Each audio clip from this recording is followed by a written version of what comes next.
Chapter 2. Yesterday afternoon turned misty and cold. I was tempted to spend it by my study fire, rather than trudge through the heath and mud to Wuthering Heights. After finishing my midday meal, note that I dined between 12 and 1 o'clock, as the housekeeper, a steadfast matron who came with the house, either couldn't or wouldn't understand my request to be served at 5. I climbed the stairs with this lazy plan in mind, but upon entering the room, I found a servant girl on her knees, surrounded by brushes and coal scuttles, raising a hellish dust as she smothered the flames with piles of cinders. This sight drove me out immediately. I grabbed my hat, and after a 4-mile walk, reached Heathcliff's garden gate just in time to dodge the first delicate flakes of a snow shower. On that desolate hilltop, the ground was hardened by a black frost, and the air sent shivers through every part of me. Unable to unfasten the chain, I vaulted over it and, sprinting up the stone path lined with scraggly gooseberry bushes, knocked fruitlessly for entry until my knuckles were sore and the dogs howled. Miserable inhabitants, I thought to myself. You deserve eternal isolation from humanity for your surly lack of hospitality. At the very least, I wouldn't keep my doors locked during the day. No matter, I would get in. Determined, I grabbed the latch and shook it with force. Joseph, with his sour expression, poked his head out from a round window in the barn. "What do you want?" he yelled. "The master's down in the fold. Go around the end of the barn if you want to speak to him." "Isn't there anyone inside who can open the door?" I shouted back. "Only the missus is in, and she won't open it even if you make a racket till nightfall."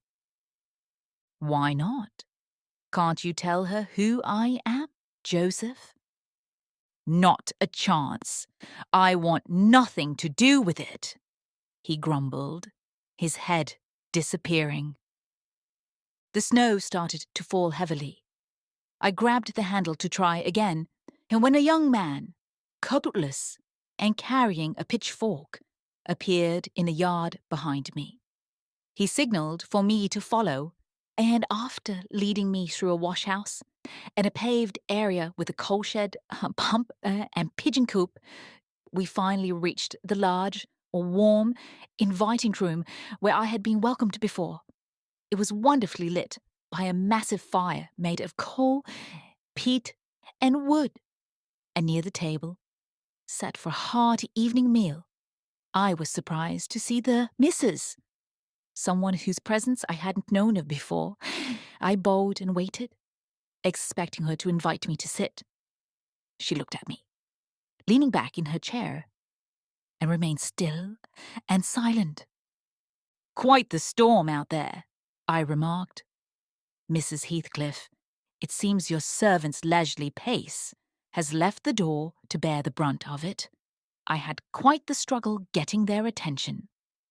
She didn't say a word. I looked at her. She looked right back, her gaze steady and indifferent, which was both unsettling and unpleasant. "Take a seat," the young man said gruffly. "He'll be here soon." I complied, clearing my throat, and he called to the dog, Juno, who, during this second encounter, acknowledged me with the slightest flick of her tail. "She's a beautiful creature," I began again. "Are you planning to part with the puppies, madam?" "They're not mine," the hostess replied, more curtly than Heathcliff himself might have. "Ah, so your favourites must be among these," I continued, gesturing toward a shadowy cushion that seemed to be covered with cats. "A peculiar choice of favourites," she remarked with disdain. Unfortunately, it was a pile of dead rabbits. I cleared my throat once more and edged closer to the fire, reiterating my comment about the wildness of the night. "You shouldn't have come out," she said, standing and reaching for 2 painted canisters on the mantelpiece. Before, she had been hidden from the light. Now I could see her entire figure and face clearly. She was slender, barely beyond girlhood, a perfect form and the most exquisite little face I had ever seen. Small, delicate features, very fair, flaxen or rather golden, curls cascading loosely on her graceful neck, and eyes that, had they been warm in expression, would have been utterly captivating. Luckily for my susceptible heart, the only emotions they revealed were a mix of scorn and a kind of desperation, oddly out of place in such a visage. The canisters were nearly beyond her reach. I moved to assist her, but she turned on me as a miser might if someone tried to help count his gold. "I don't need your help," she snapped. "I can get them myself." "My apologies," I quickly responded. "Were you invited for tea?" she asked, tying an apron over her tidy black dress, standing with a spoonful of tea leaves poised above the pot. "I would be glad to have a cup," I replied. "Were you invited?" she insisted. "No," I replied with a faint smile. "You're exactly the right person to ask me." She tossed the tea back, spoon and all, and sat down again in a huff, her forehead creased and her lower lip jutting out like a child's on the verge of tears. Meanwhile, the young man had thrown on a decidedly worn-out coat and stood by the fire, casting sidelong glances at me, as if there was some deep-seated grudge between us. I started to question whether he was a servant at all. His attire and manner of speaking were rough, lacking the refinement I noticed in Mr. and Mrs. Heathcliff. His thick, brown curls were wild and unkempt, his whiskers spread bear-like across his cheeks, and his hands were as weathered as those of a common labourer. Yet his demeanour was free, almost proud, and he showed none of the attentiveness expected of a household servant. Lacking clear evidence of his status, I decided it was best to ignore his peculiar behaviour. And 5 minutes later, Heathcliff's arrival somewhat eased my discomfort. "You see, sir, I've come as promised," I announced, trying to sound cheerful. "And I fear I'll be stuck here for about half an hour, if you can spare me some shelter for that time." "Half an hour," he replied, shaking the snow from his clothes. "I'm surprised you chose the middle of a snowstorm for a walk. Are you aware you risk getting lost in the marshes?" People familiar with these moors often lose their way on evenings like this, and I assure you, there's no sign of the weather changing any time soon.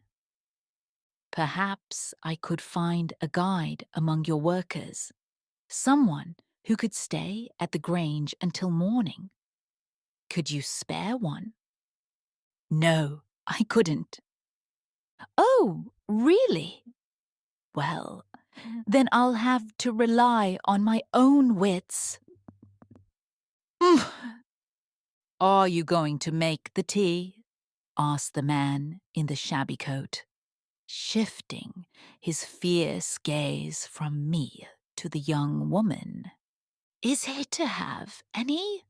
she inquired, looking to Heathcliff for guidance. "Get it ready, will you?" he replied, his voice so harsh that I flinched. The way he spoke revealed a truly unpleasant nature. I no longer felt inclined to consider Heathcliff a decent fellow. Once the preparations were complete, he invited me with a curt, "Now, sir, bring your chair forward."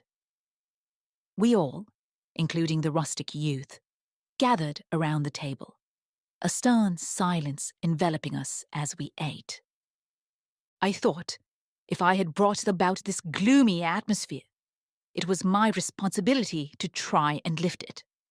Surely they couldn't sit so grim and silent every day, and no matter how ill-tempered they might be, it seemed impossible that the perpetual scowl they wore was their usual expression. "It's peculiar," I began, pausing between sips of tea. "How our habits shape our preferences and beliefs. Many people can't fathom finding happiness in such a secluded life as yours, Mr. Heathcliff. Yet, I dare say, surrounded by your family and with your charming wife as the guiding spirit of your home and heart." "My charming wife," he cut in, a nearly wicked sneer twisting his face. "Where is she, my charming wife?" "Mrs. Heathcliff, your spouse, I mean." "Ah, yes. You suggest her spirit has assumed the role of guardian angel, watching over Wuthering Heights, even in her absence. Is that what you mean?" Realizing my mistake, I tried to amend it. I should have noticed the significant age gap in between them, making it unlikely they were husband and wife. One was around 40, a time of mental clarity when men rarely entertain the illusion of being loved by young girls. That fantasy is usually reserved for our later years. The other didn't appear to be 17. Then it dawned on me. The man beside me, drinking tea from a basin and eating bread with unwashed hands, might be her husband, Heathcliff Jr., of course. Here is the consequence of being buried alive. She has settled for that brute out of sheer ignorance that better people existed. It's a sad situation. I must be careful not to make her regret her choice. This last thought might sound arrogant, but it wasn't. My neighbor struck me as nearly repulsive. I knew from experience that I was reasonably attractive. "Mrs. Heathcliff is my daughter-in-law." Heathcliff confirmed my suspicion. As he spoke, he cast a peculiar look in her direction, a look of hatred, unless his facial muscles are uniquely twisted, refusing to reveal the true language of his soul. "Ah, of course. I understand now. You are the fortunate owner of the benevolent fairy," I remarked, turning to my neighbor. This was even worse than before. The young man flushed crimson and clenched his fist, clearly contemplating an attack. But he seemed to regain his composure and suppressed his anger with a brutal curse, muttered in my direction, which I wisely chose to ignore. "You're mistaken, sir," my host observed. "Neither of us has the privilege of owning your good fairy. Her partner is deceased. I said she was my daughter-in-law, so she must have married my son." "And this young man is—" "Certainly not my son." Heathcliff smiled again, as if it were too audacious a joke to suggest that he could be the father of that bear. "My name is Hareton Earnshaw." The other man growled, "and I'd advise you to show it some respect." "I haven't shown any disrespect," I replied, silently amused by the gravity with which he declared his identity. He locked his gaze on me longer than I was comfortable with, fearing I might either cuff his ears or let my laughter slip. I began to feel distinctly out of place in this so-called family circle. The oppressive spiritual atmosphere overwhelmed and more than negated the cozy physical comforts around me, prompting me to decide I'd be cautious about venturing under that roof a third time. Once the meal was over and no one engaged in any friendly conversation, I moved to a window to check the weather. What I saw was disheartening. Night descending prematurely, with the sky and hills merging in a bitter whirl of wind and suffocating snow. I don't think I can make it home now without a guide. I couldn't help but exclaim. The roads will already be buried, and even if they weren't, I could hardly see a step ahead. Hareton, drive those dozen sheep into the barn porch. They'll be buried if left in the fold all night. Put a plank in front of them, Heathcliff instructed.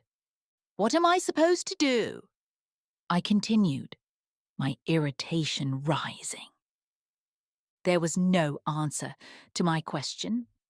When I glanced around, I saw only Joseph bringing in a pail of porridge for the dogs, and Mrs. Heathcliff leaning over the fire, amusing herself by burning a bundle of matches that had fallen from the mantel as she returned the tea canister to its place.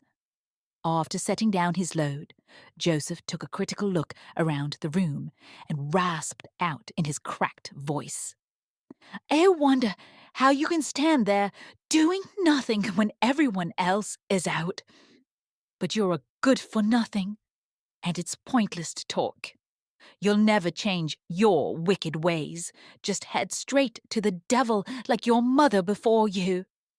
For a moment, I thought this tirade was aimed at me, and, sufficiently incensed, I moved towards the old scoundrel with the intent of kicking him out the door. Mrs. Heathcliff, however, stopped me with her response. You scandalous old hypocrite, she retorted. Aren't you afraid of being whisked away bodily every time you mention the devil's name? I warn you not to provoke me, or I'll request your abduction as a special favor. Wait, look here, Joseph, she continued, pulling a long, dark book from a shelf. I'll show you how far I've advanced in the black arts. Soon I'll be able to clear the whole house. The red cow's death wasn't mere happenstance, and your rheumatism is hardly an act of divine intervention. Oh, wicked, wicked, the elder gasped. May the Lord deliver us from evil. No, you scoundrel, you're a lost cause. Get out, or I'll really harm you. I'll craft figures of you all in wax and clay. And the first one who crosses the boundaries I set, well, I won't say what will happen, but you'll find out. Go, I'm watching you. The young witch infused her beautiful eyes with a feigned malevolence, and Joseph, trembling with genuine fear, hurried away, muttering prayers and exclaiming wicked. As he went, I suspected her behaviour was driven by a kind of bleak amusement, and now that we were alone, I tried to engage her sympathy for my predicament. Mrs. Heathcliff, I said earnestly, please forgive me for bothering you. I assume, because with a face like yours, you must have a kind heart. Could you point out some landmarks so I can find my way home? I have no more idea how to get there than you would have finding your way to London. Take the road you came, she replied, settling into a chair with a candle and an open book before her. It's simple advice, but it's the best I can offer.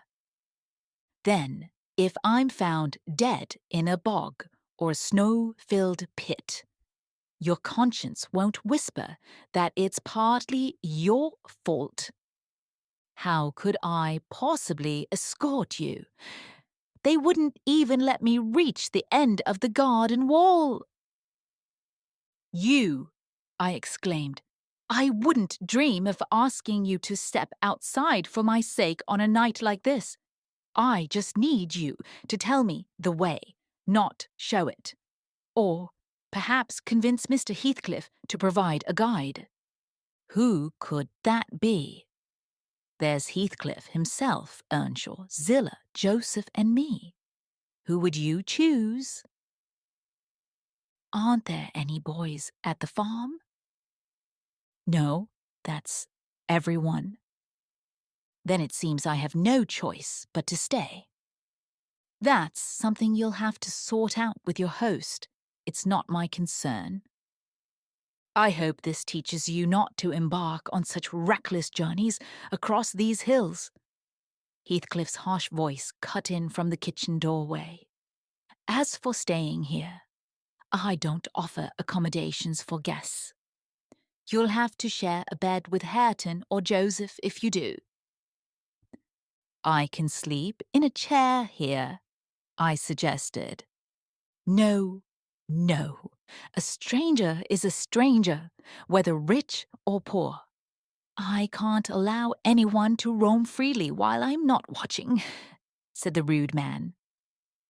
With that insult, my patience snapped. I voiced my disgust and pushed past him into the yard, accidentally colliding with Earnshaw in my haste. The darkness was so complete that I couldn't find the way out, and as I stumbled around, I overheard another example of their so-called civility towards each other. Initially, the young man seemed inclined to help me. I'll walk with him as far as the park, he offered. You'll walk him straight to hell. His master, or whatever he was, shouted back. And who's supposed to tend to the horses, huh? A man's life is more important than neglecting the horses for one evening.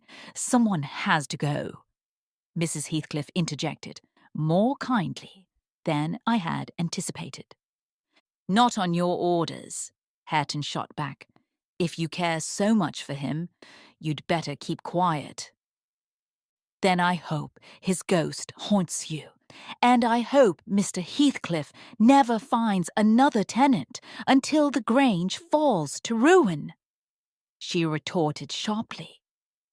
Listen, listen, she's cursing them, muttered Joseph, towards whom I was inadvertently heading. He sat within earshot, milking the cows by the glow of a lantern, which I grabbed without ceremony, shouting that I'd return it the next day, and dashed to the nearest gate. Master! Master! He's stealing the lantern! Yelled the old man chasing after me. Hey, Nasha! Hey, dog! Hey, wolf! Hold him! Hold him! As I opened the small door, two shaggy beasts lunged at my throat, knocking me down and snuffing out the light. A chorus of laughter from Heathcliff and Hareton capped my fury and humiliation. Thankfully, the creatures seemed more interested in stretching, yawning, and wagging their tails than in tearing me apart. Yet they allowed no escape, forcing me to remain until their spiteful owners decided to release me. Hatless and shaking with anger, I demanded they let me out, threatening them with vague but fierce promises of revenge that echoed King Lear's madness. My intense agitation triggered a heavy nosebleed, and still Heathcliff laughed, and still I raged. I can't say how the scene might have ended if not for the presence of someone more sensible than I, and kinder than my host. This was Zillah, the robust housekeeper, who finally emerged to investigate the commotion. She suspected that someone had been roughing me up. Unable to confront her master, she directed her vocal assault at the younger rogue. Well, Mr. Earnshaw, she exclaimed, what's your next move? Are we going to start committing murder right on our doorstep? This house is clearly not for me. Just look at the poor boy. He's practically choking. Hush, hush. You mustn't carry on like this. Come inside and I'll fix that. There now. Stay still. With these words, she abruptly poured a pint of icy water down my neck and pulled me into the kitchen. Mr. Heathcliff followed, his brief amusement quickly giving way to his usual gloom. I felt extremely ill, dizzy and faint, leaving me no choice but to accept shelter under his roof. He instructed Zillah to give me a glass of brandy, then moved on to the inner room. She sympathized with my unfortunate situation and, after following his orders, which somewhat revived me, led me to bed.